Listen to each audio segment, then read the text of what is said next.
대한건축학회 건축성능기준원 건축안전센터 화재안전위원회에서 진행하는 화재 안전 향상을 위한 방안 세미나를 진행을 하도록 하겠습니다. 그래서 오늘 그 세미나에서는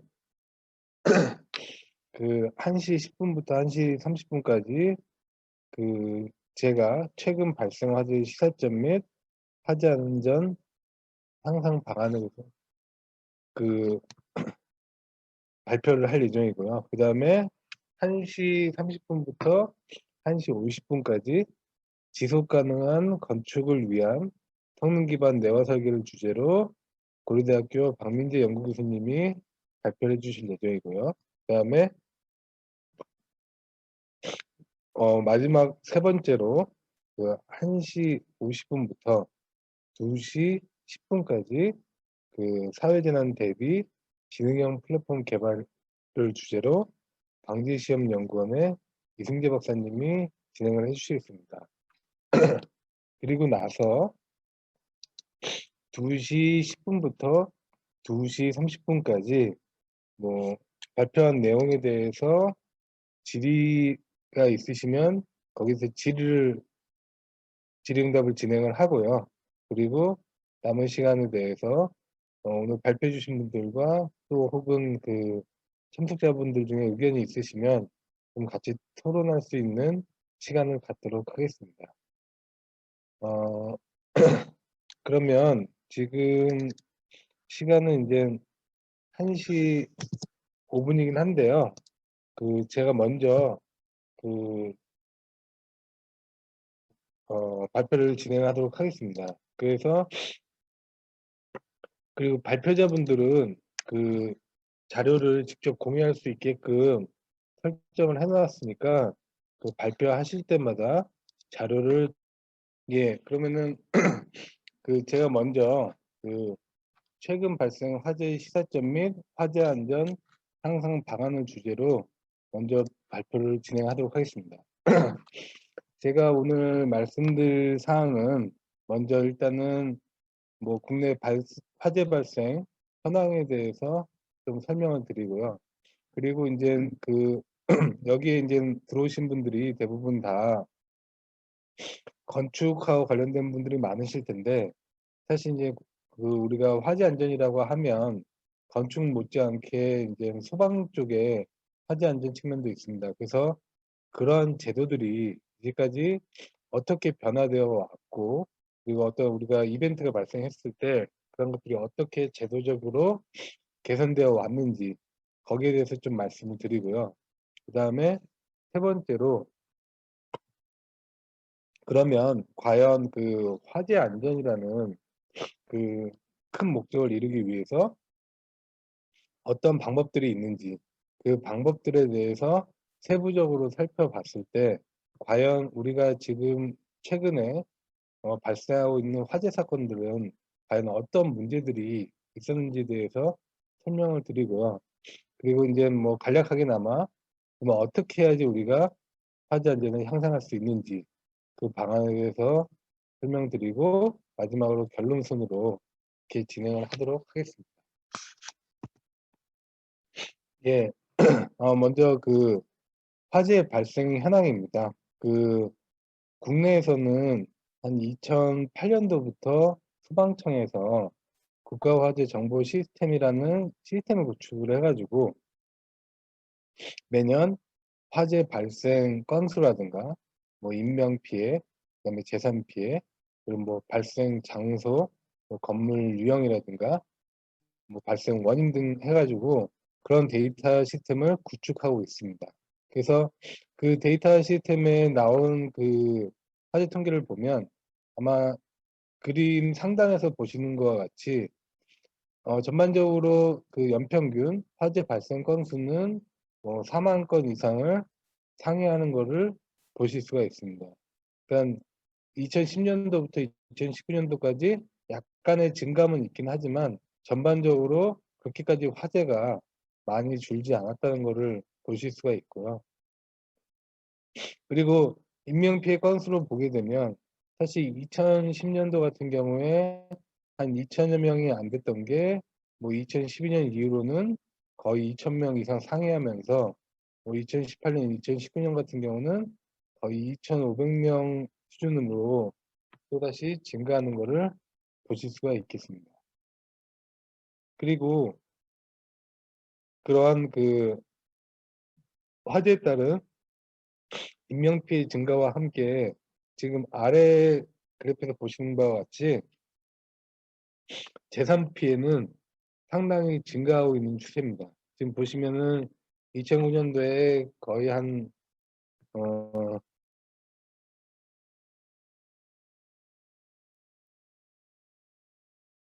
2,500억 정도 됐던 그 피해 규모가 지금 2018년도에는 거의 5천억 이상으로 뭐 배 이상 증가하는 것을 확인할 수 있습니다.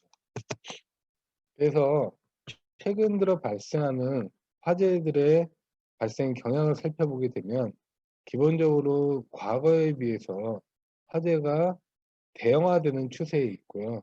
그러한 추세들은 어떻게 보면 점차 증가하고 있는 뭐 초고층 빌딩이라든가 뭐 역사터미널 멀티플렉스처럼 과거에 비해서 어떤 그 복잡하고 그다음에 다양한 용도를 가지는 건축물의 증가하고 있어서 이에 따른 화재 예방이 중요한 실정이고요.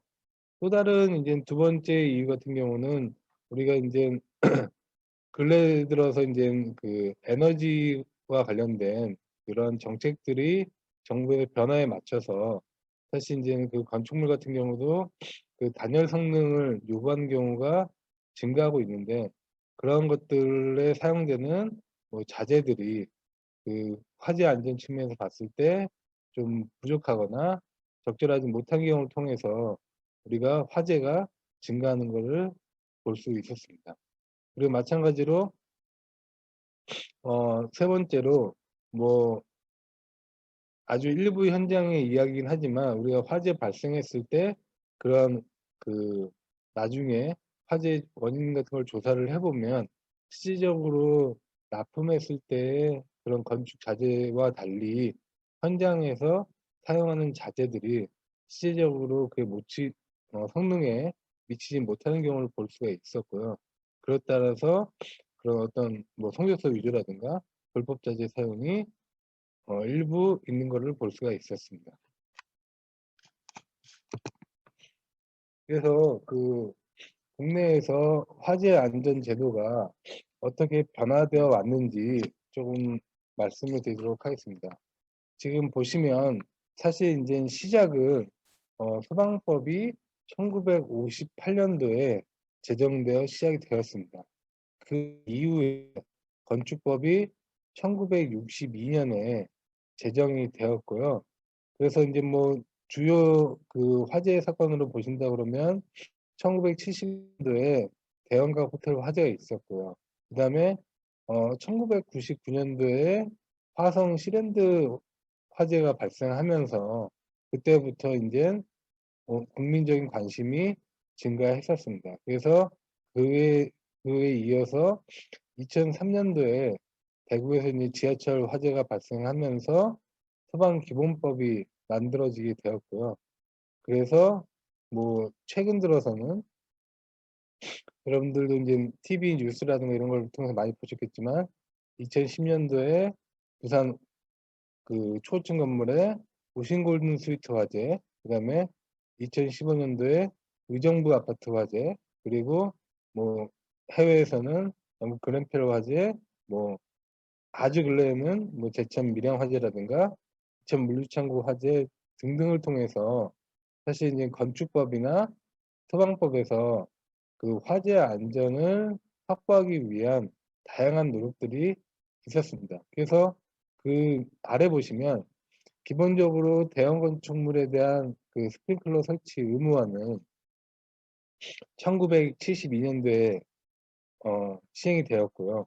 그 다음부터 1992년도에는 16층 이상의 스프링클러 설치 의무화, 그 다음에 2005년에는 11층 이상, 2018년도에는 6층 이상으로 해서 계속적으로 그 소방 쪽에서는 그 소와 설비와 관련된 사항에 대해서 그 강화되는 추세에 있었고요. 그다음에 건축물 마감 재료 같은 경우에는 그 초고층 건물이 증가하고 그 복합 단열 자재들이 많이 사용됨에 따라서 기본적으로 2012년도에는 30층 이상의 가연성 외장재를 사용하기 금지하게끔 했었고, 그다음에 2015년에는 6층 이상 가연성 외장재를 그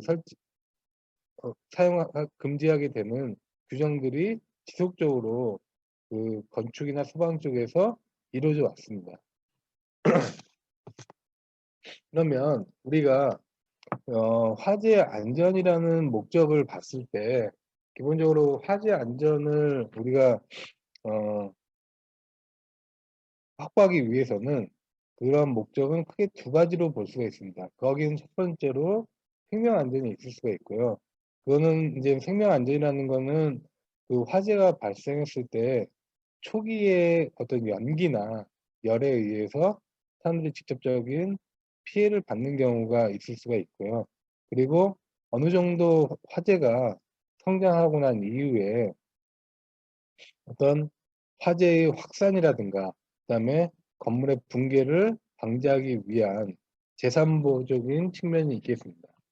그래서 이러한 그 목적을 달성하기 위해서는 기본적으로 보시는 바와 같이 크게 5가지 정도의 방법이 있을 수가 있는데요. 그 첫 번째는 우리가 기본적으로 화재가 발생하지 않도록 방지하는 화재 예방이 있을 수가 있고요. 그다음에 불가피하게 화재가 발생했을 때는 그러한 화재들을 적절하게 주변에 알려주고, 그리고 소방시설이 작동할 수 있도록 하는 화재 경보 시스템이 있을 수가 있고요. 그리고 사람들이 피난하는, 제시자가 피난하는 것, 그리고 소방관이 진입을 해서 화재를 진압한다거나 화재 확산 방지, 이러한 방법들이 있겠습니다. 그래서 이러한 구성 요소에는 건물이라든가 가구, 내외장재, 제시자들이 되는데요. 사실 이제 최근 들어서는 이런 구성 요소들이 전통적인 방법에 비해서 좀 더 다양해지고 있는 추세입니다. 여러분들 잘 아시겠지만 ESS 배터리라든가 아니면 수소 연료 전지라든가 이런 것들이 새로운 어떤 화재 안전을 위협하는 구성 요소로 증가하고 있는 추세가 되겠습니다. 그래서 이런 화재 목적에서 보시면 5가지 방법이 있는데, 이런 5가지 방법적인 측면에서 그러면 기존에 발생했던 화재들이 어떠한 점이 부족했는지 그걸 살펴보도록 하겠습니다. 그래서 이제 화재 안전의 방법에 다시 한번 좀 설명을 드리면, 기본적으로 우리가 화재 안전이라는 것은 화원을 제어해서 화재가 발생하지 않도록 보장하는 것으로, 기본적으로는 화재가 발생하지 않도록 근원적으로 제어하는 게 가장 좋겠고요. 화원 자체를 제거하는 게 좋겠고, 화원이 생기더라도 그런 것들을 최소화해서 바로 진압할 수 있게끔 하는 게 중요하겠습니다. 그리고 두 번째로 그 화재 경보 같은 경우는 제시자 안내를 받거나 화재 안전 시스템이 작동할 수 있도록 보장을 하고요. 그다음에 피난은 앞서 말씀드린 바와 같이 제시자 연기나 열에 의해서 영향받기 전에 인접 건물, 그러니까 건물의 안전한 장소로 이동이 가능하도록 보장하고, 화재 확산 방지 같은 경우는 기본적으로 화재가 어떤 구역 내에서 발생했을 때 수직이 됐던 수평이 됐던 다른 구역으로 확산을 방지할 수 있고요. 그다음에 어떤 화재가 발생하고 확산이 되더라도 화재를 진압할 수 있도록 하는 활동이 되겠습니다. 그래서 보시면 화재 안전의 방법적인 측면에서 봤을 때 사실 이 지금 슬라이드에서 보시면 화재 경보에서 우리가 다 이 지금 그 측면이 여러 가지가 이제 상호 보완적인 관계를 갖는데요. 지금 보시면 그 화재 경보에 의해서 우리가 피난이라든가 화재 예방, 화재 진압 등이 어떤 성공하거나 실패에 따라서 생명 안전이나 재산 보호가 이루어질 수도 있고요. 그런 것들이 아니라 그러면 어떤 뭐 인명의 손실이라든가 혹은 건물의 부분적인 붕괴 혹은 전체적인 붕괴로 재산 피해가 이루어진다고 볼 수 있겠습니다. 그래서 일반적인 화재 안전 설계 접근법을 보시면요. 기본적으로 우리가 고려해야 될 사항들을 여기에 주로 이제 적어 놨는데요. 기본적으로 피난거리 및 경로를 확보할 필요가 있고요. 그다음에 구조물은 반드시 내화 구조로 해서 어떤 높은 화재 화중에 견딜 수 있어야 되고요. 그다음에 구획을 나눌 때는 방화벽으로 해서 구획벽과 바닥이 구성되어야 되고요. 그다음에 어떤 화재가 수직으로 확산하지 않도록 수직 설비가 적절히 피복이 되고 파이어 스탑과 같은 내화 충전 구조로 되어 있어야 되고, 그리고 실내에 마감재 같은 경우는 화재가 주변으로 확산하지 않도록 적절한 방화 성능을 가진 자재를 사용을 해야 되고요. 그다음에 뭐 직원 교육이라든가, 그다음에 뭐 소방적인 측면에서 소방관 접근로 확보, 뭐 수동적 소화 장비, 감지 및 알람 시스템, 피난 필름 및 조명 등이 있다고 볼 수 있겠습니다. 자, 그러면은 이제 우리가 화재 예방 측면에서 봤을 때 제가 이제 생각하는 측면은 이제 세 가지 정도가 될 것 같습니다. 기본적으로 우리가 어떤 화원이 발생되지 않도록 착화 방지가 있겠는데요.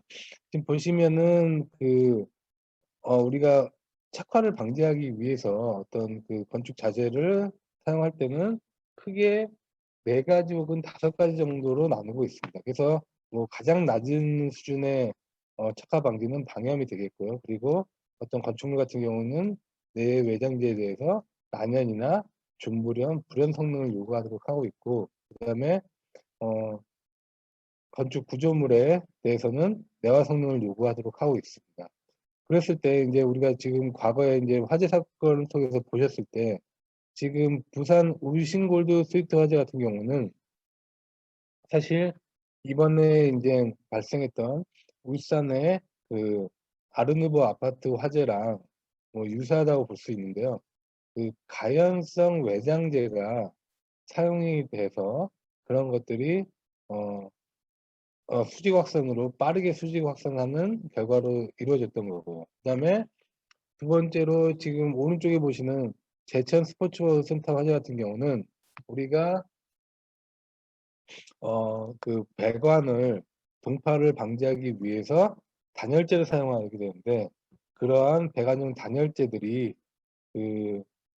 열선이나 이런 것들에 의해서 착화되면서 내부에 숨겨진 부분에서 화재가 빠르게 확산했던 부분이 있었습니다. 그래서 사실 이런 부분들이 우리가 착화를 방지한다는 거는 뭐 화제를 하시는 분들은 대부분 다 아시는 내용이긴 한데, 문제는 이런 것들이 뭐 건축에서 뭐 설계를 하신다거나 혹은 뭐 시공을 하신다거나 이런 분들도 이런 개념들을 적절하게 이해를 하고, 그다음에 그런 것들이 설계에 반영될 수 있을 때 진정한 의미에서 화재 예방이 이루어질 수 있다고 생각하고요.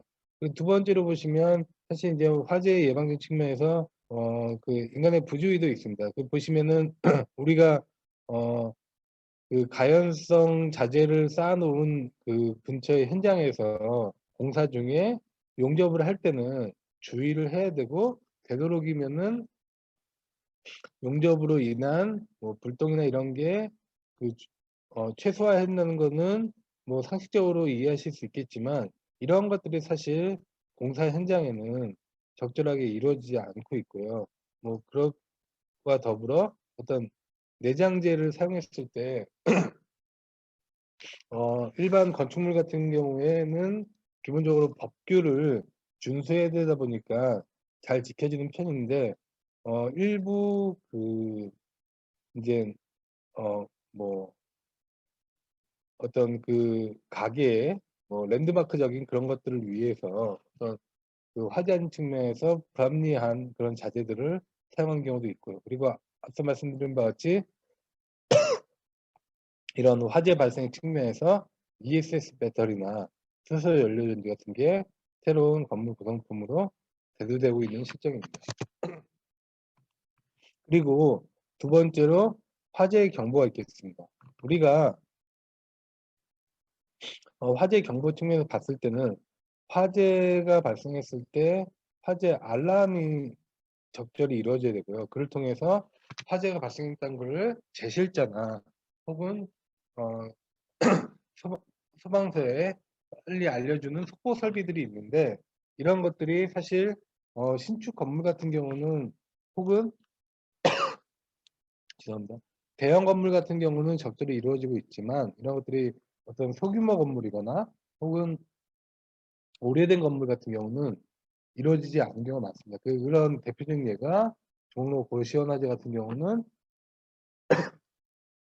그러한 화재 경보가 적절히 이루어지지 않아서 다수의 사상자가 발생을 했고요. 그다음에 우측에서 보시는 바와 같이 인천 세일전자 화재 같은 경우도 어떤 그 공장에 사무실이 있음에도 불구하고 그런 것들이 관리자가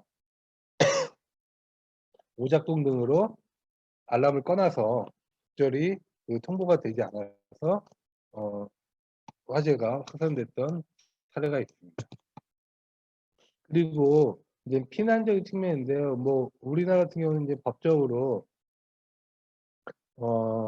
소방법에서 제실자 밀도를 규정을 하고 있습니다. 그 바닥 면적당 규정을 하고 있는데, 이런 것들이 사실 이제 해외와 같이 어떤 건축물의 용도별로 적절하게 이루어지고 있느냐 하면 그런 부분들은 다소 좀 부족한 측면이 있고요. 그래서 보시면 여러 가지 수면이라든가 제실자 수, 이동성, 침숙도 가능 측면에서 봤을 때 사실 어떻게 보면은 가장 취약한 시설들이 요양시설이나 병원들이 해당이 될 겁니다. 그래서 이런 부분들은 우리가 화재 안전 측면에서 좀 더 관심을 가지고 관리할 필요가 있겠고요. 그 다음에 이제 피난로 및 거리 확보 같은 경우는 우리가 의정부에서 발생했던 도시형 생활주택에서 화재 사례에서도 볼 수 있듯이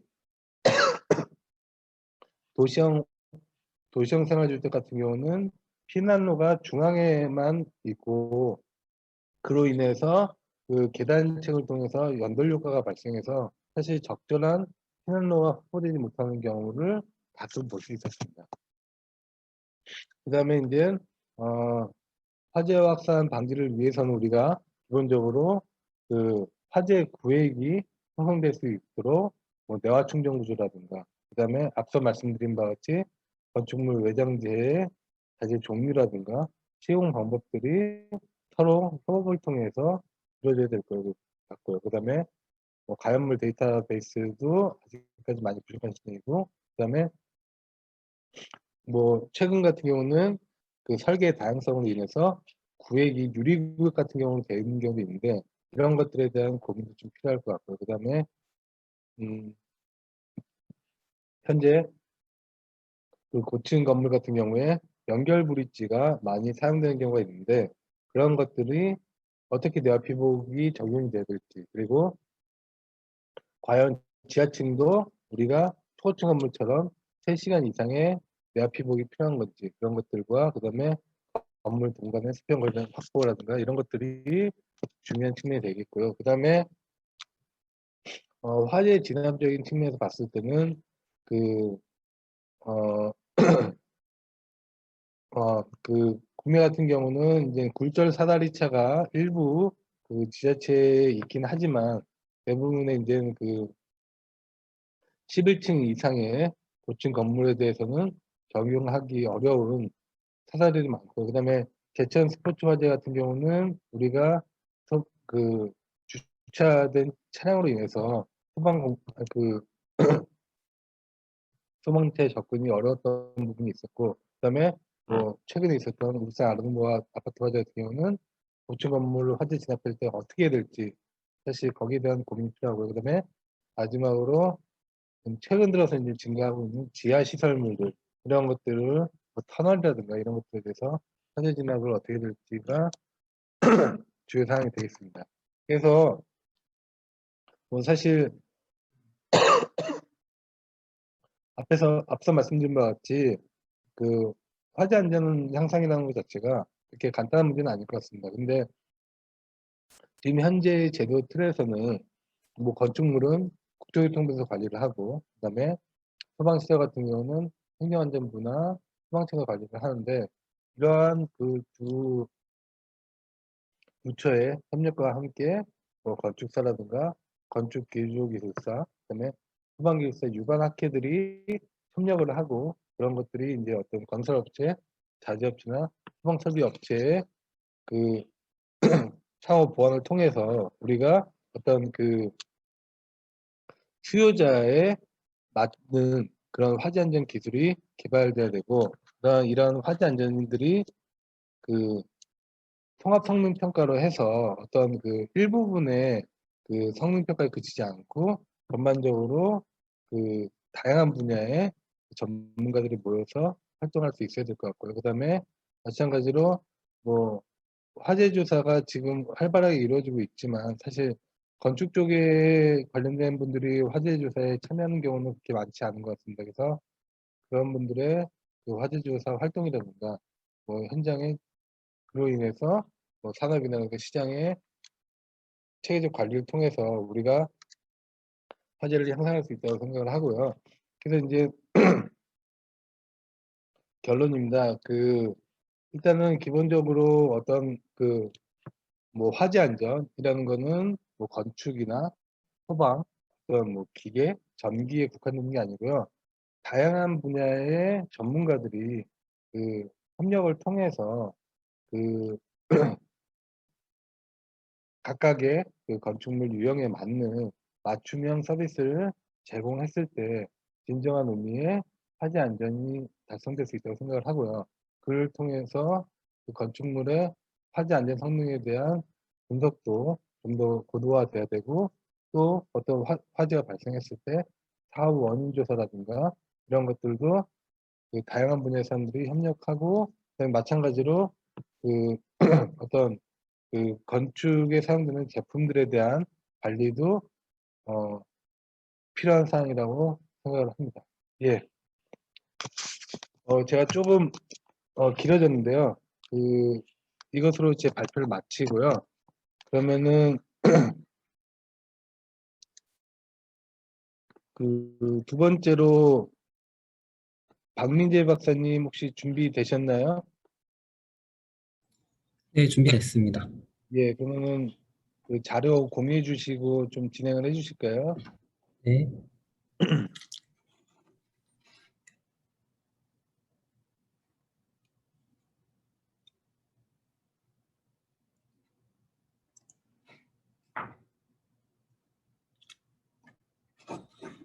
네, 지금 화면 보이시나요, 혹시?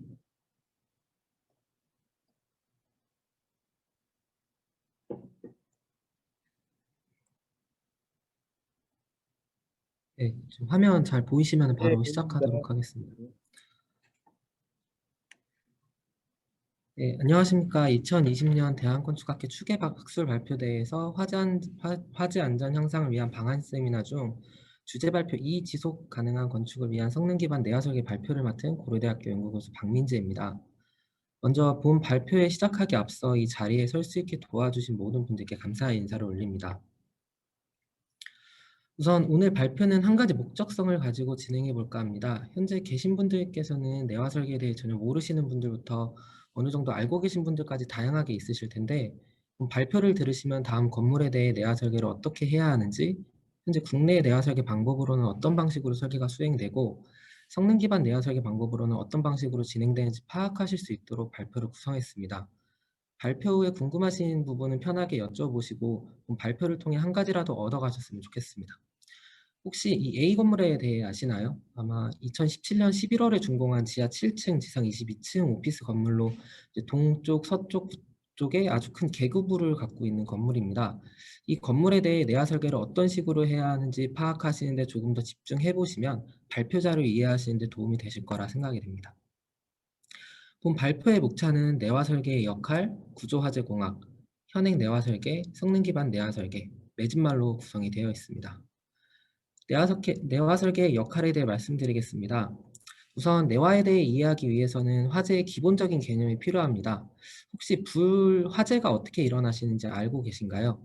화재는 다음 3요소 중 한 가지라도 부재할 경우 발생하지 않습니다. 충분히 높은 온도를 만들어줄 수 있는 열과 이에 지속적으로 에너지를 제공해주는 연료, 그리고 산소가 만나게 되면 화재, 즉 불이 발생하게 됩니다. 예를 들어 과학 시간에 배우신 알코올 램프를 떠올리시면 이해하시기 쉬울 것 같은데, 불에 타고 있던 알코올 램프 심지는 열과 연료가 충분함에도 뚜껑을 닫아 산소를 차단하면 불이 꺼지게 됩니다. 마찬가지로 산소가 아니라 연료 혹은 열 둘 중 하나가 존재하지 않으면 화재가 발생하지 않는다는 것은 기본적으로 알고 계시면 좋겠습니다. 앞서 본 3요소로 화재가 발생한다면 다음과 같은 성장 과정을 거치게 됩니다. 화재가 발생하고 그 다음에 성장기를 거치게 되고, 이때 플래시 오버가 발생하게 되면 채성기를 거쳐 최고온으로 올라가고 그 뒤로 쇠퇴기를 거쳐 점점 줄어들게 됩니다. 이때 가장 중요한 것은 플래시 오버라는 현상인데요. 플래시 오버는 일정 공간 내에 화재가 지속될 경우 고온의 가스와 열이 밖으로 나가지 못해 화염이 일시적으로 분출되는 현상입니다. 이 부분은 영상으로 보시면 더 쉽게 이해가 되실 것 같은데요.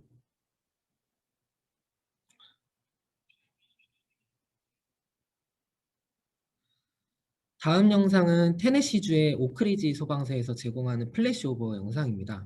다음과 같이 화재가 발생하기 시작을 했고, 약 화재가 발생한 지 2분 뒤에 공간 내에 고온의 가스와 열이 가득 차게 됩니다.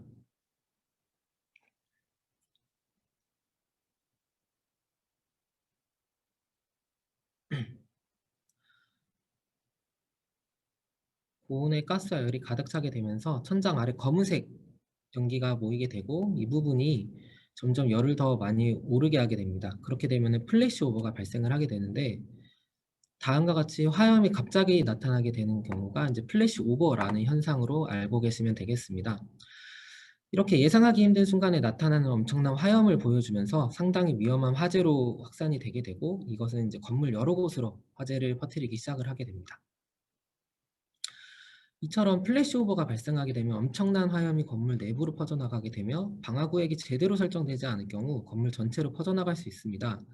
이렇게 플래시 오버가 발생하게 되면 일반적으로 알고 있는 화재 대책으로는 진화가 불가능하게 됩니다. 즉, 플래시 오버가 발생하기 전인 프리 플래시 오버는 화염의 크기가 아직 크지 않아서 다양한 소화기, 스프링클러, 소방관의 진화 작업으로 화재에 대처할 수가 있지만, 플래시 오버가 일어난 이후인 포스트 플래시 오버는 화염의 크기가 너무 크고 소방관들의 생명도 위협을 받기 때문에 인간의 진화 작업이 불가능하여 방화문, 내화 구조 등 인간이 진화하는 대신 건물이 화재가 쇠퇴기에 들어갈 때까지 버텨야 하는 상황이 나오게 됩니다. 이에 따라 플래시 오버 전에 화재에 대처하는 능동 시스템의 액티브 컨트롤은 화재 경보기, 스프링클러, 그다음에 소화기, 소방관의 진화 작업 등이 있고, 플래시 오버 후에 화재에 대처하는 수동식적인 시스템인 패시브 컨트롤은 방화문, 내화 도료, 훔칠, 그다음에 내화 구조 등이 존재하게 됩니다. 그렇다면 이번 장의 제목인 내화 설계의 역할은 어떻게 될까요? 사진과 같이 건물 내에 플래시 오버가 일어나고 건물 내에서 액티브 컨트롤로 화재를 진압할 수 없을 때 건물이 무너지지 않고 화재가 쇠퇴기에 접어들 때까지 버티게끔 설계하는 것을 내화 설계라고 하는데, 일정 내화 성능을 갖춘 건물을 이제 내화 구조라고도 부를 수가 있습니다. 여기까지 내화 설계는 어떤 것이 무엇을 언제까지 버텨야 하는지 파악을 좀 하셨나요? 내화 설계는 건물이 포스트 플래시 오버 이후 화재를 쇠퇴기에 접어들 때까지 버틸 수 있게 설계하는 것입니다. 이 점을 유의해 주시면 3장, 4장 내화 설계법의 이해가 좀 도움 되실 거라고 보고 있습니다. 다음은 구조화재공학, 스트럭처럴 파이어 엔지니어링이라는 학문에 대해 알아보겠습니다. 아마 구조 전공하시는 분들도 익숙치 않은 세부 전공 이름일 텐데요. 관심 있게 지켜봐 주시면 내화 구조에 대한 전반적인 이해를 하실 수 있을 겁니다. 우선 해외 내화 설계 사례를 살펴보고자 하는데, 여기 계신 분들 모두 에펠탑을 알고 계신가요? 에펠탑은 이제 프랑스 파리에만 있는 것이 아니라 미국에도 있고 이제 중국에도 있습니다. 물론 관광용으로 지어진 것이지만, 미국에서 관광과 도박으로 유명한 도시는 이제 네바다주의 라스베이거스라고 하는데, 라스베이거스에는 페리스 라스베이거스라고 하는 에펠탑, 사진과 같은 에펠탑이 존재합니다.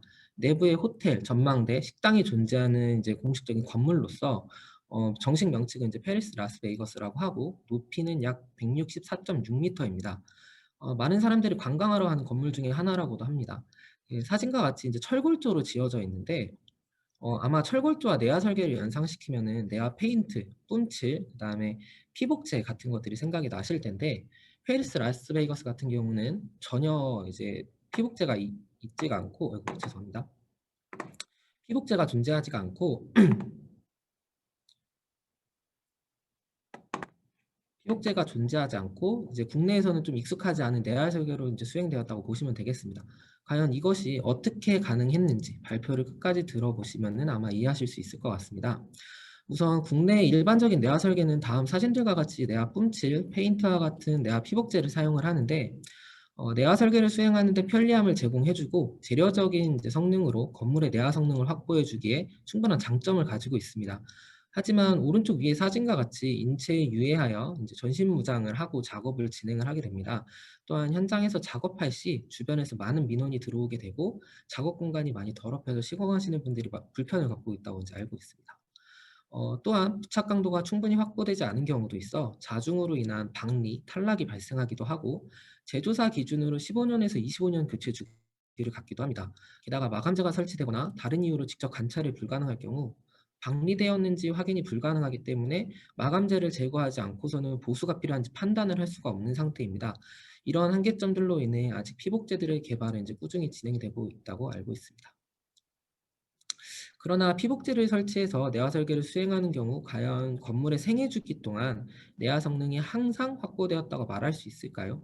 다음 그림과 같이 구조 시스템 자체가 내화 성능을 갖게 되는 경우와 피복제를 설치하여 내화 성능을 확보한 경우를 이제 바람에 대한 건물의 저항 방법 그림으로 비교하였습니다. 과연 내화 설계의 방향성은 어떻게 되어야 할까요?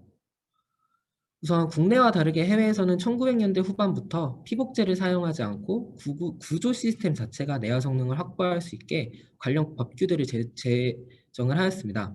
호주는 1989년, 뉴질랜드는 91년, 미국은 94년, 일본은 99년부터 상세 내용을 언급하면서 구조 시스템 자체의 내화 성능을 평가하는 방법에 대해서 다양하게 제시하고 있습니다. 하지만 국내는 다음과 같이 간단한 문구들로 구성되어 사양적 내화 설계 방법은 품질 시험, 내화 시험, 화재 하중 등에 대해 명확하게 구분하고 있어 사양적인 내화 설계가 가능하지만 성능적 내화 설계는 공학적인 해석 방법으로 평가된 구조적 적합 시간이 내화 구조의 성능 기준과 동등 이상, 그리고 구조 해석에 의한 내화 성능 평가 등으로만 적혀 있어가지고 실무에서 반영하기가 상당히 어려운 실정입니다. 아마 이 슬라이드에서 사양적 내화 설계와 성능적 내화 설계에 대해 이해하지 못하시는 분들이 많으실 것 같은데 이거는 당연한 것이니까 이제 포기하지 마시고 3장은 사양적 내화 설계, 4장은 성능적 내화 설계에 대해 언급하고 있으니 뒤에서 이제 한 번 더 이해를 해주시면 감사하겠습니다. 우선 간단하게 키워드만 말씀드리도록 하겠습니다. 사양적 내화 설계는 경험에 의한 기준 혹은 내화 성능을 가장 보수적으로 안전하게 평가하는 방법이고 성능적 내화 설계는 공학적이고 합리적인 방법론을 통해 구조의 재료, 화재 특성 등을 반영해서 구조물의 내화 성능을 최대한 활용하는 것에 있다고 볼 수 있습니다. 여기서 말하는 공학적이고 합리적인 방법론은 구조화재 공학이라는 학문을 탄생시켰다고도 말할 수 있겠습니다. 우선 사양적 내화 설계를 택하고 있는 국내 현행 내화 설계에 대해 말씀드리겠습니다. 우선 건물이 꼭 갖추어야 하는 법정 요구 내화 시간이 존재합니다. 즉, 이 건물은 어떤 수준 이상의 내화 성능을 갖추고 있어야 한다라는 뜻인데, 이 부분은 이제 부재 단위로 평가를 하게 됩니다. 위 슬라이드에는 이제 바닥 구조의 용도별 요구 내화 시간의 예시를 이제 제시하고 있는데, 만약 주거 시설에서 높이 약 55m, 15층 규모의 건물에 설치된 바닥이라면 본 바닥은 2시간 이상의 내화 성능을 갖추어야 한다는 뜻으로 이제 파악하시면 되겠습니다. 그렇다면 내화 성능을 판단하는 기준은 어떤 것이 있을지 한번 보겠습니다. 다음 최대 3가지로 판단할 수 있습니다. 예시로 바닥 구조를 이제 그림으로 넣어놨는데 바닥 구조의 경우에는 구획 부재라고 할 수가 있습니다. 구획 부재는 아래층과 위층을 구분한다는 의미입니다. 아래층과 위층을 구분하는 구획 부재로 하부를 다음과 같이 화염으로 이제 가열을 하였을 때 상부의 비가열면에서 화염이 발생하는지를 판정하는 차염성이 있고 비가열면의 평균 온도와 최고 온도 증가량을 판정하는 차열성이 있으며 부재의 처진과 처진 속도로 판정하는 하중 지지력 세 가지가 있습니다. 그렇다면 다른 부재, 기둥 같은 경우는 세 가지 기준 중 어떤 것이 적용될까요? 기둥은 일반적으로 구획 부재가 아니기 때문에 가열면과 비가열면을 구분을 할 수가 없습니다. 따라서 기둥은 하중 지지력, 변형으로만 판정하는 하중 지지력만 내화성능 기준에 해당됩니다. 마찬가지로 다른 구조 부재들도 구획 부재이냐 아니냐 혹은 다른 특성들에 의해 내화성능 기준에 포함이 되는지 안 되는지 판단을 할 수 있습니다. 그렇다면 과연 어떤 화재가 구조 부재를 가열하게 되는지 알아보겠습니다. 표준 화재 곡선이라 불리우는 이 화재 곡선은 다음과 같은 수식으로 나타내며 미국 기준과 국제 기준은 조금 차이가 있긴 하지만 거의 유사하다고 볼 수 있습니다. 국내는 이제 국제 기준을 채택하고 있는데요. 그렇다면 1장에서 말했듯이 내화 설계는 포스트 플래시 오버 이후 화재를 다루는 것인데 왜 그래프가 화재 성장과 다르죠? 라는 생각이 좀 드실 수가 있을 것 같습니다. 우선은 표준 화재와 포스트 플래시 오버 곡선을 비교해 보자면 다음과 같이 다르게 나타납니다. 실제로도 해외 연구자들이 그린 곡선들을 보면은 다음과 같이 표준 화재 곡선은 다음 실제 화재를 고려하지 못하고 있습니다. 왜 이런 화재 곡선이 나오게 된 것일까요? 현행 내화 설계는 사양적 내화 설계인데 사양적 내화 설계는 아까 말씀드렸다시피 가장 보수적인 방법론입니다. 그렇게 다음과 같은 화재 곡선을 사용하자고 예전에 연구하신 화재 대가분들이 이제 결정을 하신 부분이고 그렇다면 이렇게 표현된 화재 곡선으로 내화 성능 평가를 하면 어떤 문제가 생길지 한번 보도록 하겠습니다. 우선은 이제 한 가지만 좀 언급을 해드리고 싶은데 여러 가지 한계점들도 있지만 우선 요구 내화 성능 시간 앞에서 말씀드렸던 이제 2시간 같은 요구 성능 내화 시간과 실제로 화재가 일어났을 때 내화 성능 시간이 동일하지 않게 됩니다. 그래서 이 부분에 대해서 혼란이 좀 발생을 할 수가 있는데 앞에서 말씀드린 15층 높이 건물에 들어간 바닥 부재는 내화 성능이 2시간을 갖춰야 된다고 해서 2시간 내화 성능에 맞게 내화 설계를 진행을 한다면 이는 실제 화재가 났을 경우 2시간이 아닌 다른 화재 시간을 버틸 수 있게 판단이 돼야 된다는 겁니다. 본 발표에서는 한계점을 이 정도까지만 언급하고 다음 장으로 넘어가도록 하겠습니다. 다음은 성능 기반 내화 설계입니다. 영어 명칭은 이제 Performance Based Structural Fire Design이라고도 하고 PBSFD라고도 줄여서 말하고 있습니다. 우선 성능 기반 내화 설계는 다음과 같은 프로세스로 이루어집니다. 사양적 내화 설계와 비슷하지만 약간 다른 특징이 있습니다. 우선 건물을 선정을 하고 그다음에 어떤 구획 내에서 화재가 발생할지를 선정하고 그 화재가 어떤 식으로 일어날지 어떻게 성장 과정을 거칠지 도출하게 됩니다. 예를 들어 오른쪽 그림과 같이 4층 이상의 건물이 있을 때 2층에서 화재가 발생할지 외부에서 화재가 발생할지를 정하게 되는 것입니다. 그리고 이 화재가 내부 고위 방화로 화재가 일어나는지 고위 가스 누출 아니 고위가 아니고 그냥 가스 누출 사고로 일어나는지 등을 판단하여 시나리오를 만들게 됩니다. 그 후 화재가 만약 2층에서 발생하였다고 가정을 하였을 때 만약 직접적으로 영향을 미치는 3층 보, 그다음에 2층 보, 그다음에 오른쪽 기둥에 대한 내화 성능 평가에 대한 계획을 세우고 해당 부재 파괴 기준이 어떻게 되는지 결정하고 부재의 내화 성능 평가를 수행해서 내화 설계가 제대로 이루어졌는지 내화 보강항이 필요한 것은 아닌지 판단하게 됩니다. 예를 들어 에이먼 파이어 프로텍션 컨설턴트라고 하는 이제 아랍에미리트의 아부다비 회사 자료를 보겠습니다. 다음과 같이 1층 로비에서 화재가 발생을 해서 2층과 3층 공간까지 화재가 퍼져 나갔을 경우 건물 내부의 온도 분포는 어떻게 되는지 계산하여 구조 부재가 어떤 온도 혹은 어떤 화재에 노출되어 있는지 계산하는 것이 이제 화재 시나리오 도출이라고 볼 수 있는데 다음 계산은 전산 유체 해석이라는 컴퓨테이셔널 플루이드 다이나믹스를 통해 이제 수행을 하게 됩니다. 구조 부재의 온도 영향에 미치는지 평가한 후 이 부재의 내화 성능은 어떻게 나타나는지 다음과 같이 실험적 혹은 해석적으로 규명해서 부재의 내화 성능을 결정하게 되고 충분한 내화 성능을 확보 못할 시 보강 혹은 단면 증가를 통해 내화 성능을 재평가하여 만족할 때까지 내화 설계를 진행을 하게 됩니다. 그렇다면 여기서 의문점을 가지실 수 있는데요. 내화 성능은 왜 부재 단위로 평가하여야 하는가입니다. 우선 화재가 건물에 미치는 특성 때문인데 화재는 건물 전체에 동시다발적으로 일어나는 재난이 아닌 일부 구획 내에서 다른 구획으로 전파되는 국부재난이라고 볼 수 있습니다. 지진과 비교하였을 때 지진은 건물 전체에 동시에 영향을 미치지만 화재는 일부 구획 내에 영향을 미치기 때문에 부재 혹은 서브 어셈블리라고 하는 일부 골조 단위로 평가를 하게 됩니다. 두 번째는 이제 구조 화재 공학의 한계점인데 아직 기술 성숙도가 성숙도가 높지 않아 이제 골조 단위 실험 혹은 건물 단위 실험이 전 세계적으로 손에 꼽을 정도로 이루어졌습니다. 예를 들어 영국에서 카딩턴 테스트라고 하는 다음과 같은 이제 비행기 경납고 안에서 실제 화재 실험을 통해 골조의 거동을 파악을 하였는데, 아직까지 이 실험 데이터는 전 세계적으로 사용을 하고 있을 정도로 골조 단위 이상의 내화 실험은 상당한 스킬과 경제적 부담을 요하고 있습니다. 그렇다면 사양적 내화 설계와 비교하여 성능적 내화 설계의 이점 중에 하나는 실제 내화 성능 시간이 화재에서 발생하는 시간과 근접하여 판단할 수 있다는 것입니다. 화재 시나리오가 실제에서 일어날 수 있는 상황을 최대한 반영하였기에 실제 불이 난 시간을 토대로 화재가 세태기에 접어든 후 소방관이 진입하여 화재를 진압할 수 있는지에 대한 판단을 빠르게 내릴 수 있고, 추후 건물의 안정성 평가에도 더 정확한 데이터를 얻을 수가 있습니다. 그렇다면 해외에서 성능 기반 내화 설계를 어떻게 진행되어 왔는지 4가지 케이스를 간략하게 설명드리겠습니다. 우선 미국의 심슨 건퍼츠 앤 해거사라고 하는 이 회사인데요. 2000년대 초에 벌써 성능 기반 내화 설계를 진행을 하였고 6층짜리 오피스였습니다. 실제 사람이 가장 많이 분포되어 있는 상황에서 대피할 수 있는 상황까지 고려하고 이후 구조 부재의 온도 변화, 처진 변화를 예측하여 내화 설계를 진행을 하였습니다. 두 번째로는 MKA라는 미국 회사인데요. 12층 중증 요양병원에 대해서 내화 설계를 진행을 하였습니다. 구조적인 디테일을 최대한 살려서 골조 단위와 접합부에 대한 집중적으로 분석과 설계를 진행해서 성능 기반 내화 설계를 진행을 하였습니다. 세 번째는 TT라는 미국 회사이고요. 50층짜리 주상복합에서 다양한 화재 시나리오를 고려하여 CFD 해석과 내화 성능 해석을 수행하고 골조에 미치는 영향, 그리고 접합부에서의 변형 등을 판단하여 성능 기반 내화 설계를 수행하였습니다.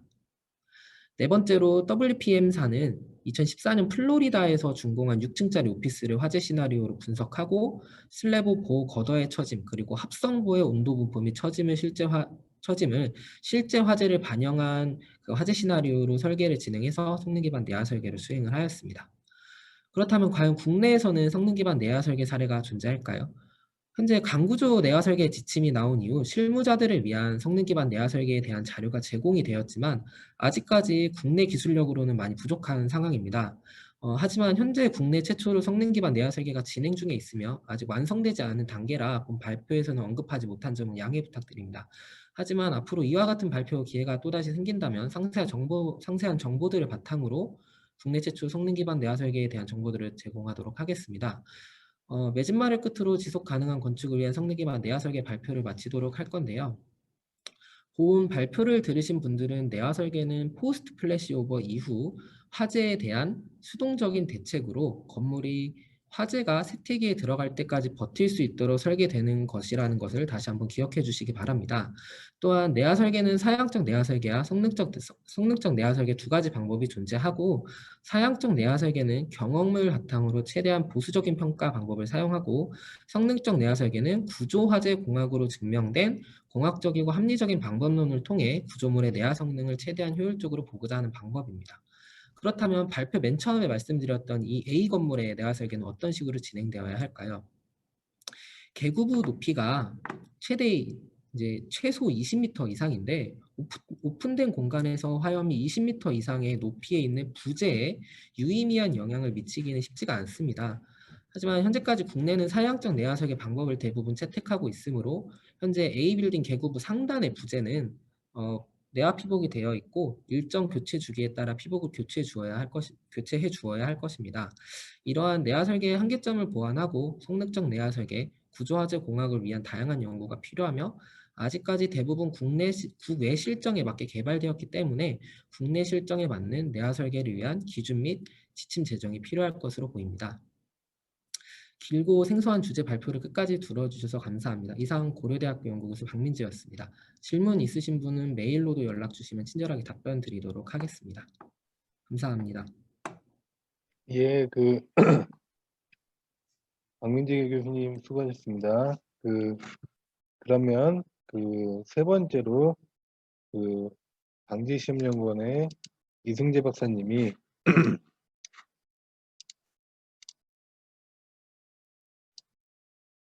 발표해 주시도록 하겠습니다.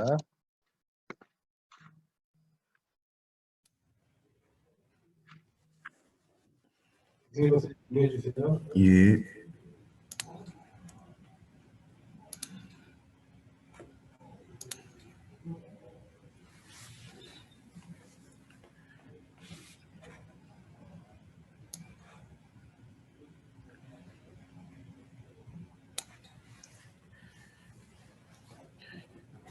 예, 그러면 발표를 좀 시작을 하겠습니다. 예, 안녕하십니까. 저는 이제 방재시험연구원의 이승재라고 합니다.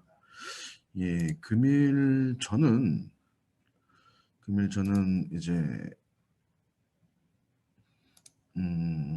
일단 뭐 국토부, 행안부, 기타 부처에서 이제 현재 이제 요즘에 이제 안전과 재난 부분에 이제 많은 이제 정부 부처에서 각 부처에서 노력을 하면서 그에 대한 이제 과제를 많이 이제 이제 진행을 하면서 이제 거기에 대한 이제 대비 태세를 좀 갖추기 위해서 많은 시간과 인력을 투입을 하고 있는데요.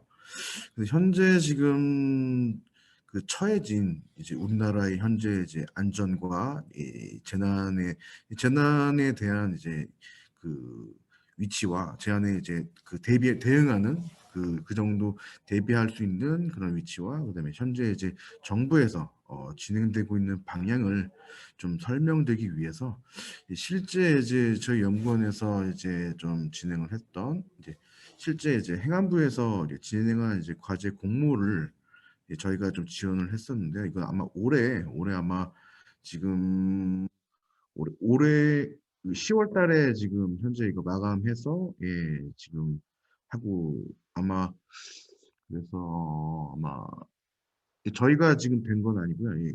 그 지원한 과제를 대상으로 해가지고 거기에 대해서 이제 우리나라가 현재 지금 이거 대비하고 있는 이런 거에 대해서 좀 말씀을 드리겠습니다. 예. 일단 본 PPT는 이 사회재난 대비 지능형 플랫폼 개발 사업으로서 이거는 이제 제목 이거 사업에 이제 참여를 희망해가지고요. 저희 연구원에서 이제 컨소시엄을 구성을 했습니다. 그래서 주관 기관은 한국화재보험협회 부설 방재시험연구원이고요. 그래서 본 컨소시엄은 이제 연구원, 업체, 학교로 구성돼가지고 좀 복합적인 형태로 안전도 진단 고도화 및 지능형 플랫폼 개발을 하는 게 최종 목표였습니다. 그래서 이제 방재시험연구원은 안전도 진단 고도를 진행하고 한컴 인텔리전스는 표준 대비 구축과 이제 플랫폼 개발을 수행하고요. 그다음에 테라링크는 IoT 센서 설치 및 계측 데이터 수집을 수행하면서 홍대는 위험 인자별 분류를 맡아서 수행을 하도록 계획을 했는데요. 그에 대해서 좀 설명을 좀 드리겠습니다. 발표할 순서로는 이제 과제를 좀 진행해 보신 분들은 아시겠지만 원래 이 세 개가 다가 아니고 더 밑에 있는데 그거는 이제 좀 재정적이나 이제 그런 거에 치중이 되어 있기 때문에 그 부분은 좀 줄이고 이제 실제 연구 계획이나 내용이나 그쪽에 대해서만 좀 설명을 좀 중점적으로 드리겠습니다. 그래서 가장 이제 핵심이라 할 수 있는 연구 개발의 목표 및 내용에 대해서 말씀드리겠고요. 처음에 이제 연구 배경의 필요성에 대해서 말씀을 드리면 그 아시다시피 요즘에 이제 최근에 사회 발전과 이 도시 밀집화로 인해서 사회 재난의 이제 발생 형태가 다양해지고 동시에 좀 복잡하게 구성되고 있습니다. 그래서 사전 예측 및 사후 대응이 좀 어려운데 거기서 이제 발생 빈도가 좀 증가하고 뭐 이제 대응 또한 좀 어려워지고 있습니다. 뭐 요즘 다들 아시겠지만 최근에 발생한 울산 주상 복합 아파트 화재라든가 사진에 왜 있고요. 그 다음에 이제 뭐 코로나19 바이러스, 그 다음에 서울 종로 낙원동 붕괴 사고 등. 그러니까 즉 재난이 요즘에 이제 행안부나 이제 정부에서 그 접근하고 있는 재난을 총 세 가지로 분류를 하고 있는데요. 이제 자연재난, 그리고 사회재난, 그리고 일반 안전 분야. 근데 지금 행안부나 이제 국립재난안전연구원에서 지금 이뤄놓은 걸 보면은 일단 자연재난과 안전 분야는 본인들이 이제 그 플랫폼을 통해서 좀 다 구축을 해놓았다고 생각을 하고 있습니다. 그래서 이제 이번에 나온 과제 이것도 이제 사회적 재난에 좀 그 사회재난 아시겠지만 이제 물론 자연재난도 이제 그 인재에 의해서 좀 더 규모가 커지면서 사회적 재난으로 발생할 수도 있지만, 이제 사회적 재난을 보면은 이제 총 이제 원래 이 사회적 재난을 이제 총 정부에서는 42종으로 좀 분류를 했었는데요. 거기서 이제 좀 그 중복된 거라든가 그거를 이제 총 이제 23종으로 좀 줄였고, 그다음에 이 유형별로 또 다시 한번 줄여서 지금은 현재 사회적 재난을 총 이제 19종으로 분류를 해가지고 거기에 대해서 대비를 지금 진행을 하고 있습니다. 그래서 이번 지금 오늘 보여드릴 PPT도 이제 19종에 대해서 이제 어떻게 좀 접근을 하고, 이제 정부가 지금 어떻게 현재 어느 정도 기술을 구축했고 어느 방향으로 이제 과제를 진행하려고 하는지에 대해서 좀 설명을 드리겠습니다. 다음은 이제 기술 현상 분석인데요. 이제 국내 현황에서, 국내는 이제 뭐 그 아시는 분은 아시겠지만 이제 뭐 알게 모르게 이제 많은 시간과 이제 그 인력을 투입을 해가지고요. 뭐 지역 안전 지수라든가 지역 안전도 진단을 수행하기 위해서 이제 해외 국내 문헌을 이용해가지고 안전도 개념을 좀 수립을 했었고요. 그래서 이와 더불어가지고 지금 이거는 현재도 진행을 하고 있는 건데, 국민 안전 교육과 재난 안전 맞춤 유형 텍스트 탐색 및 실시간 UI도 사용을 병행하고 있습니다. 다음은 이제 행안부를 중심으로 해가지고 국내 기술 현황인데요. 이거는 이제 크게 세 가지로 분류할 수 있습니다. 국가 안전 대진단을 통해서 이제 국민 스스로 안전 위협을 평가하고 해결책 제안 및 도움을 받을 수 있으면서, 이제 그 다음에 이제 지역 정보화 수준 진단 모델을 통해서 정보화 수준이 낮은 지자체에 대해서 컨설팅을 지원했고요. 그 다음에 이제 3차 재난 및 안전관리 기술 개발 종합 계획을 통해서 이제 맞춤형 서비스와 미래의 신종 재난에 대해서 대비를 구축하고 있습니다. 이거는 이제 해외 현황인데요. 이제 해외에서도 이제 마찬가지로 이제 왼쪽 하단의 도표를 보면, 이거는 미국의 SVI라고 이제 소셜 벌너러빌리티 인덱스를 보여주면서 사회 경제적 취약성을 4개의 평가 영역과 그다음에 15개의 세부 평가로 제시하고 있고요. 그다음에 우측 하단의 그림은 캐나다의 이제 AHRA All Hazard Risk Assessment라고 해가지고 모든 위험 요소에 대해서 이제 위험도를 5개로 구분하고 있습니다. 이게 됐고, 지금 이거는 이제 이 과제를 통해 가지고 이제 현재 기존의 기술과의 차별성에 대해서 좀 설명을 드릴 건데, 이거는 이제 뭐 첫째로는 이제 방재 시험 연구원하고 이제 한컴 인텔리전스가 이제 선행 연구에 의해서 축적된 계측 데이터와 그다음에 이제 새롭게 계측이 가능한 데이터를 이용해서 위험 지수를 좀 검증한다는 거하고요. 그다음에 좀 눈여겨 볼 게 또 뭐가 있냐면은, 이제 기존의 이제 안전종합 안전정보 통합 관리 시스템이라는 게 있습니다. 지금 이게 지금 국립재난안전연구원에서 지금 구축을 해놓은 플랫폼 시스템인데, 그게 지금 이 PPT에 보면 이것이 되겠습니다. 이게 지금 현재 구축을 해놓은 플랫폼이고요. 이거는 이제 아무나 다 들어갈 수 있는 건 아니고 이제 관리자만 들어갈 수가 있습니다. 이렇게 해가지고 여기 이런 지도 맵으로 해가지고 이 자연재난과 안전에 대한 거는 플랫폼을 구축을 해놓은 상태이고요. 이번 과제를 통해서 이제 사회적 재난에 대한 컨텐츠를 추가를 하겠다는 게 이제 행안부와 이제 국립재난안전연구원의 이제 목적이라고 할 수 있습니다.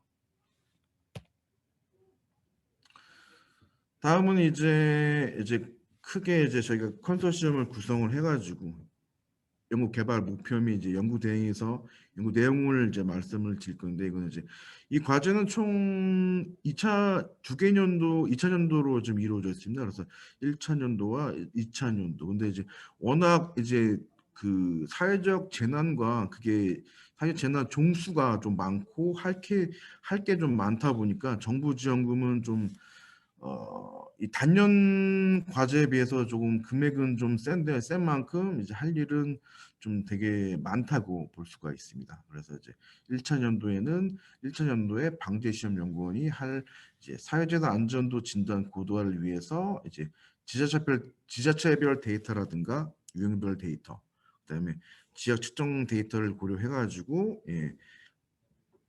위험 지수를 고도화시키고요. 그다음에 이제 한컴과 이제 한컴 인텔리전스가 플랫폼을 담당하고, 2000년도에 이제 플랫폼을 최종적으로 개발해 가지고 그걸 이제 아까 좀 전 슬라이드에서 말씀을 드린 그 안전 정보 통합 관리 시스템과 이제 연동을 시키는 게 이 과제의 가장 중요한 목표라고 할 수 있습니다. 그래서 이거는 이제 지금 두 단계로 나눠진 상태로 이제 이 과제에 대해서 이제 목표와 그다음에 이제 목표를 어떻게 구성을 하겠다는 걸 좀 플로우 차트로 좀 보여주고 있고요. 이번에 보시는 거는 이제 최종 성과물로서 이제 이 과제를 통해서 어떤 이제 데이터베이스라든가 아니면 뭐 기본 안전도를 진단하는 데 있어가지고 그 모델 제시, 그 다음에 검증 이렇게 좀 구분이 되어 있습니다. 이거는 이제 이거는 좀 말씀을 드릴 게 이제 왼쪽에 보시면은 이게 총 이제 과제 RFP 상에서 제시한 목표가 있습니다. 이건 지금 이제 그 일단은 이제 RFP에서는 이제 빅데이터 기반의 지능형 지역 사회재난 안전도 분석 기술 개발을 목표로 삼았고요. 두 번째로는 사회재난 안전도 진단 시스템을 고도화시키는 게 가장 중요한 목표로 삼았습니다.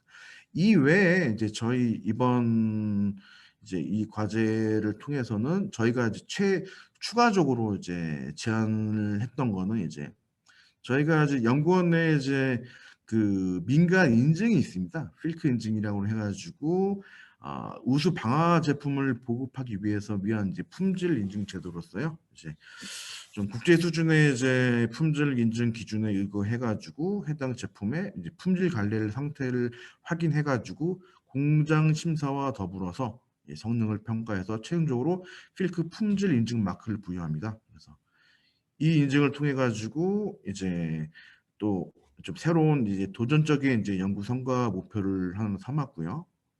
그다음에 또 하나는 이제 저희 본사가 한국화재보험협회입니다. 그래서 이제 일단은 이런 이제 사회 재난도 점점 이제 규모가 커져서 거기에 대한 이제 피해가 이제 점점 커지는데, 또 이제 사회 재난은 이제 정부가 좀 많이 피해를 보상을 해줘야 되는 게 있는데, 이제 피해가 커지면 커질수록 정부도 이제 부담이 가죠. 그래서 이제 중앙 정부가 보상해 주는 금액을 이제 보험으로서 좀 대체함으로 인해 가지고 정부의 부담을 좀 줄일 수 있는 방법을 생각해 보자 해가지고 이거는 저희가 제안을 한번 한 거고요.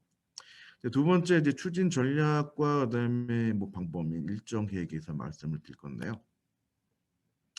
그러니까 이 과제는 보시면 지금 보시는 이 그림으로 딱 보여줄 수가 있습니다. 즉 보시면은 본 연구에서는 이제 추진 전략을 이제 보면은 이제 기존에 있는 연구 성과가 있습니다. 기존에 이제 지역의 이제 안전도 진단을 이제 뭐한 4년, 5년에 걸쳐 가지고 구한 그 수치가 있고요. 그걸 이제 정량적으로 이제 진단 지수를 이제 개발을 했었고요. 이건 이제 국립재난안전연구원이 주관을 해가지고 했었고요. 그다음에 정성적인 수치를 통해서 이제 그 지자체에서 이제 계측 데이터 및 추가 가중치를 활용해가지고 검증 및 고도화를 꾀했고요.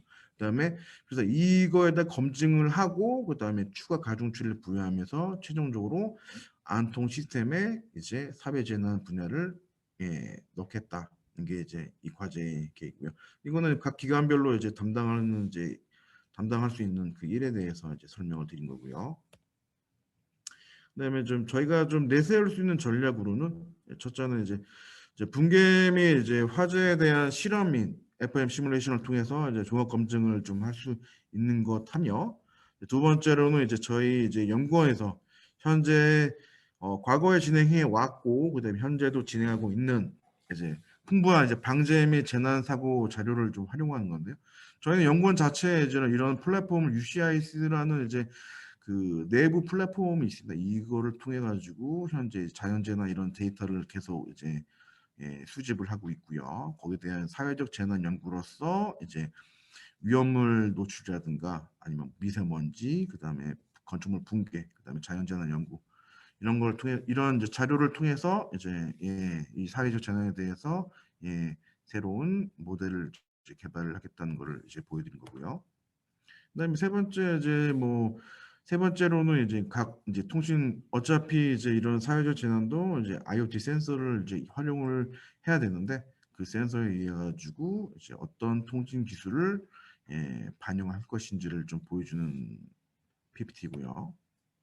그 다음은 이제 가장 중요한 게 되겠죠. 이제 마지막으로 이제 IoT 플랫폼 기반의 안전 진단 플랫폼을 개발하는 것이며, 이거를 위해 가지고요. 한컴 인텔리전스는 이제 아주 풍부한 플랫폼 개발 경험을 가지고 있고요. 그래서 이것이 바로 이 개발 성공을 좌우하는 아주 중요한 전략이 될 것입니다. 그래서 본 연구는 짧은 시간 안에 얼마나 완성도 있는 플랫폼을 개발하는 것이 반을 차지하는 사업입니다. 그래서 현재 한컴 인텔리전스는 이전에 한컴 MDS에서 좀 플랫폼 사업만 분리되어 나온 회사로서 기존의 플랫폼 개발에 관한 전문 인력이 모두 배치되어 있습니다. 예, 다음은 이제 연구 기관별 연구 내용과 연계성을 도식화한 그림인데요. 각 기관별 연구 내용과 그 비중 및 연계성을 블록과 화살표로 표현했고 방재시험 연구원과 홍대의 협업을 통화해서 안전도 진단 고도화를 추구하였으면서 한컴과 테라에서 연계로 해가지고 플랫폼 개발을 수행을 할 계획을 이렇게 표현을 했습니다. 다음은 이제 연차별 세부 연구 내용에서 좀 보여준 건데요. 이제는 이거 보시면 한 장으로 좀 요약을 할 수가 있는데 이거는 이제 1차 연도 연구 내용으로는 안전도 진단을 위해서 기존 연구의 결과물을 이용해서 새로운 위험 인자 도출 및 중요치 산정이 주된 연구 내용이 되겠고요. 그래서 마지막으로 이건 계속 강조드린 거지만 안통 시스템과의 연동을 구현을 한 것입니다. 예, 이를 위해서 이제 그 안전도 진단, 그 사회 재난별 안전도 진단을 위해서 표준 DB 설계와 이제 안통 시스템과의 연계를 구현하고요. 그다음 여기서 이제 표준 DB라 하면은 이제 플랫폼에 이제 매핑을 하기 위해서 기존 DB 구축을 의미하고 있고요. 예. 따라서 이 슬라이드의 그림은 플랫폼에서 선택 가능한 가장 작은 규모 지역의 가장 작은 규모의 지역을 아이덴티피케이션 하는 것을 좀 의미합니다. 그래서 이제 이렇게 되어 있고요. 다음은 이제 사회 재난에 대비해 가지고 안전도 진단 플랫폼을 개발하는 것을 이렇게 보여주는 플랫폼 PPT입니다. 이거는 아까 전에 설명을 드렸으니까 넘어가고요. 그다음에 이제 마지막으로 이제 설명을 드릴 이제 기대 효과 같은 거를 좀 설명을 드릴 건데요. 이제 기대 효과는 뭐 다들 아시겠지만 뭐 기술적, 사회적, 경제적으로 좀 구분할 수가 있고요. 그래서 이제 현재 지역적으로 이제 위험 지수를 선정해가지고 플랫폼을 보여주는 것이 해외에서도 쉽게 접근하지는 못한 기술입니다. 그래서 수년에서 거의 뭐 수십 년이겠죠. 수년 동안 이제 국립재난안전연구원에서 수행한 연구 결과하고 그다음에 행안부의 성과를 보면요, 자연재난 및 안전 분야는 이미 사용하고 있으면서 이번 기술 개발을 통해서 사회적으로는 안전 확보를, 경제적으로는 해외 시장 선점을 좀 꾀할 수 있지 않을까 생각이 듭니다. 예, 감사합니다.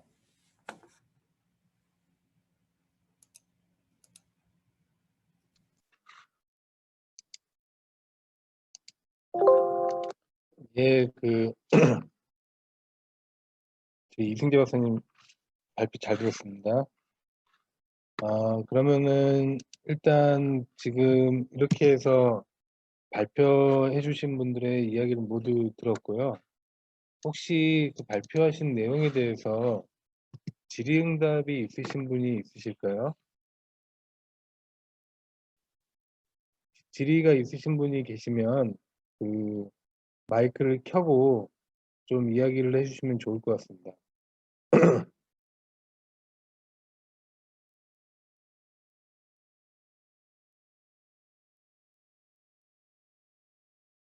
혹시 너무 발표를 잘하셔가지고 질의할 내용이 없으신 건가요? 그러면은 시간이 지금 2시 17분 정도 됐는데요. 저희 세션에서 이제 할당된 시간이 2시 30분까지입니다. 그래서 일단은 그렇게 하시죠.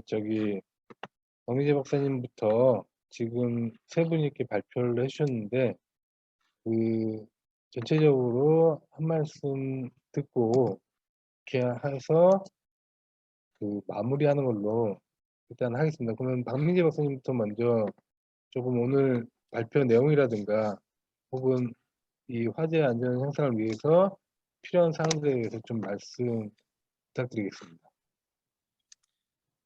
네. 아무래도 그 성능 기반 내화 설계라는 것 자체가 상당히 많이 생소한 부분이라서 이해하시기가 쉽지가 않으셨을 것 같다고 저는 좀 판단이 됩니다. 그래서 내용을 최대한 간략하고 쉽게 준비를 했는데 어떻게 이해는 잘 하셨는지 잘 모르겠고요. 혹시라도 이제 궁금하신 점이나 뭐 내화 설계에 대해서 좀 알고 싶다, 좀 더 깊게 알고 싶다라고 하시는 분들은 이제 저한테 연락 주시면 제가 친절하게 설명도 드리도록 하겠습니다. 그리고 앞으로도 이제 내화 설계에 대해서 조금 더 국내에서 많은 실무나 연구들이 이루어질 수 있도록 관심을 많이 가져주시면 감사하겠습니다. 감사합니다.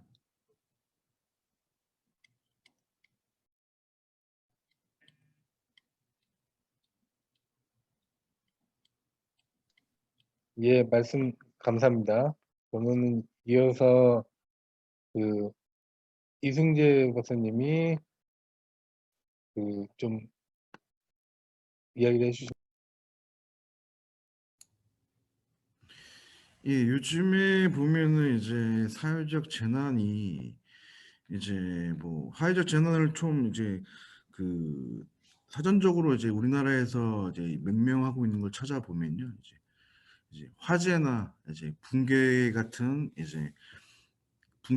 이제 재난을 비롯해 가지고 여러 가지 이제 거의 인재죠. 인재로 인해서 이제 발생할 수 있는 이런 재난에 대해서 지금 그 피해 규모가 지금 현재 그 자료로 아까 보여드렸었는데 이제 자연재난 피해를 이제 규모를 넘어섰습니다. 그래서 이어 어, 예전에는 우리나라도 이제 자연재해가 좀 피해가 컸었는데 요즘에는 이제 인재에 의한 사회적 재난, 뭐 미세먼지라든가 아니면 뭐 화재를 이용한 뭐 붕괴 이런 사회적 재난이 많이 발생을 하고 있기 때문에 이제 저도 이제 전공은 솔직히 말씀 전공은 이제 화재 성능 화재에 대한 이제 안전 그 고학으로 이제 볼 수 있는데 이제 그게 하나만 적용을 해서는 이제 정부가 관심이 없더라고요. 정부에서 하고 있는 거는 복합적인 재난. 이제 화재면 화재 혼자만 화재랑 붕괴나 아니면 그걸 이제 어떻게 센서나 옛날처럼 단순히 소방으로 해가지고 다이렉트하게 그냥 막는 방법보다는 이제 여러 가지 센서나 이런 걸 해가지고 쉽게 이제 사용하는 이용자들이 유저들이 쉽게 접근하고 쉽게 이제 대응할 수 있는 그런 체계를 지금 요구하고 있고 이거는 뭐 우리나라뿐만이 아니고 해외에서도 이제 그렇게 지금 진행을 해 가고 있는 반면에 그러면서 이제 각 부처에서는 이제 세계적으로 좀 이제 유행을 하고 있는 스마트 시티로 지금 계속 진행을 하고 있습니다. 스마트 시티를 구축을 하기 위해서 과연 어떤 기술이 필요할 것이냐, 뭐 IoT, 그다음에 저희들은 이제 저 같은 경우는 이제 안전 측면에서 많이 접근을 하고 있고요. 그다음에 다른 외적으로 이제 동영상 분석이라든가 이런 식으로 해서 접근을 하고 있는데 이제 그거에 발맞춰서 이제 저희 이제 건축이나 건축 구조를 하시는 이런 분들도 그런 방향으로 좀 마인드나 이거를 좀 바꿔서 좀 접근을 해야 될 시기가 오지 않았나 생각이 듭니다. 예, 감사합니다.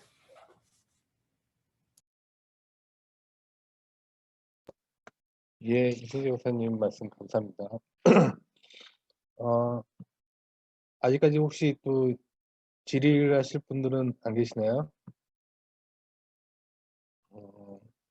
특별히 안 계시면 제가 마무리 말씀 드리고 오늘 그 세션은 마무리하는 걸로 하겠습니다. 이제 제가 이제 그 화재 안전하고 관련된 발전사에 대해서 좀 말씀을 드렸었는데, 사실 그 국내 같은 경우는 뭐 선진국에 비해서 사실 그 화재 안전이라는 부분보다는 사실 소방 중심으로 이제까지 전략들이라든가 이런 것들이 많이 진행이 되어 왔었고요.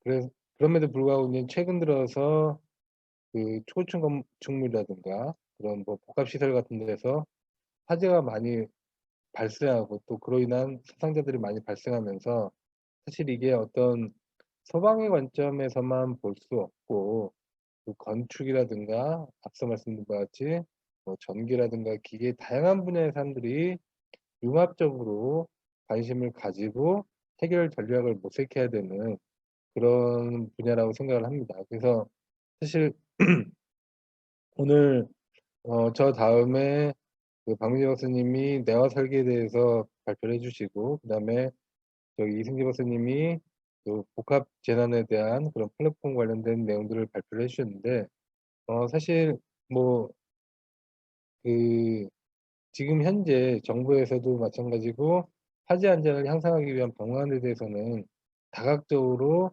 검토도 하고 뭐 연구도 진행을 하고 이런 실정에 있습니다. 그렇지만 사실 이제 그 그런 화재 안전에 대해서 그 제가 말씀드리고 싶은 거는 이제 건축 분야에 계신 분들도 그게 어떤 그 정규 커리큘럼에 있지 않거나 혹은 과거에는 어떤 한